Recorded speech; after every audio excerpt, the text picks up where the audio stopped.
Estamos de volta, é o terceiro bloco do programa Literatura em Foco. Hoje eu converso prazerosamente com a professora doutoranda Maria Evani do Nascimento, ela que lançou em Manaus a sua obra Monumentos Públicos do Centro Histórico de Manaus. Claro que estamos falando de um livro importante que faz um resgate inédito de tudo que a cidade tem para oferecer a visualidade do transuinte, ou seja, ver, enxergar e sentir prazer de tudo aquilo que foi construído na cidade de Manaus. Qual a visão que hoje você tem do Centro Histórico de Manaus? Como é que você analisa o Centro Histórico de Manaus? Embora saibamos que há um esforço muito grande da Secretaria de Cultura para recuperar determinados espaços, mas que ainda estamos muito longe de tudo isso. O que é que você analisa desse centro histórico hoje? Tem dois pontos interessantes e bem contrastantes.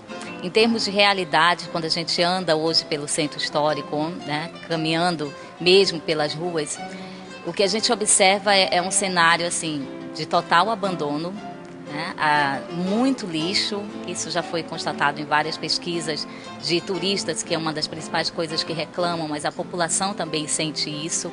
Então é um cenário preocupante e até a gente fica pensando, será que tem jeito? Por outro lado, nós temos uma série de projetos que é o que me anima a pensar que realmente isso vai ter jeito.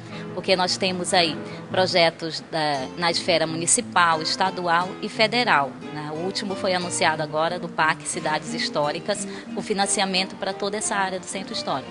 Então eu acredito que nós teremos melhoras. Nós já tivemos, do período em que eu realizei a pesquisa, que foi 98, até hoje, nós já tivemos aí a revitalização de vários espaços da cidade. O Largo, a Praça da Saudade, Praça da Polícia, Praça do Congresso e a criação do Parque Jefferson Pérez. Então as coisas estão caminhando e eu acredito que pode melhorar bem mais.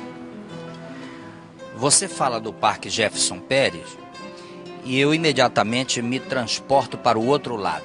O lado do Parque Jefferson Pérez perfeitamente cuidado. A grama bem cuidada, tudo limpo, segurança. Mas na frente nós temos um outro parque completamente abandonado e que é de responsabilidade da prefeitura. É de responsabilidade principalmente da prefeitura. Como é que você vê esse contraste entre um lado completamente lindo, bem cuidado e o outro abandonado? É interessante, porque assim, todo o centro histórico ele apresenta essa característica. Nós temos como pontos, né, ou núcleos em que existe uma preocupação de segurança, de limpeza, de revitalização, e nas suas margens nós temos esses outros espaços que ficam realmente à margem, né? Ficam desejosos de ter também esse cuidado. Então, não só esse contraste entre o Jefferson Pérez e o outro parque, mas no próprio entorno do Largo de São Sebastião nós vemos isso. Na rua, ao lado da igreja de São Sebastião, existe, né, toda uma população ali de lavadores de carro, de pessoas que moram ali do lado, que é uma situação que contrasta muito com um cenário riquíssimo e de apreciação turística que é o Largo. A própria Praça da Matriz também ela está toda depredada, mas nós temos ali pontos que foram restaurados, revitalizados, mas o cenário geral ainda é bem preocupante. Você analisou profundamente a pesquisa, o conceito que você faz, por exemplo, da Europa nesse sentido. Estamos vivendo o período do látex, muitos recursos, a exportação da borracha permitia isso, e a Europa deu uma grande contribuição. Como é que você fez esse parâmetro entre a Europa e uma capital, uma cidade encravada em plena floresta amazônica? Bom, aí eu fui buscar as informações históricas, né? Então eu li muita coisa do que já tinha sido pesquisado sobre a cidade nesse período. E o que a gente observa é que no final do século XIX, início do século XX, a França era o modelo de urbanidade, de modernidade, de civilização, né? De civilidade para os outros para as outras cidades que também queriam, né, alcançar esse mesmo nível. E Manaus estava entre essas cidades. E nós tivemos a oportunidade econômica de fazer com que algumas obras, né, algumas peças fossem compradas, fossem trazidas da Europa para adornar os nossos espaços públicos. Então, se você tem a oportunidade de viajar para a França, para a Itália, para esses outros países, a gente observa que há séculos os lugares públicos eles são adornados com grandes monumentos, fontes, esculturas, e Manaus, de alguma forma, também tem as suas obras, né, de inspiração europeia, porque nós temos a estética europeia, principalmente com os grandes monumentos, que é o de abertura dos portos e o Terreiro Aranha. Então, são obras que nos remetem a estilos europeus. Valeu a pena, professora, essa contribuição, inclusive o sacrifício de pagar o próprio livro para ter a obra publicada, oferecendo assim a oportunidade do leitor que passa despercebido naquele trecho conhecer o monumento que ali se encontra? Olha, com certeza valeu a pena. Estar aqui no programa já é uma das provas de que valeu a pena. Então, cada pessoa que eu vejo que chega e leva o livro ou comenta sobre a obra, isso me deixa muito satisfeita.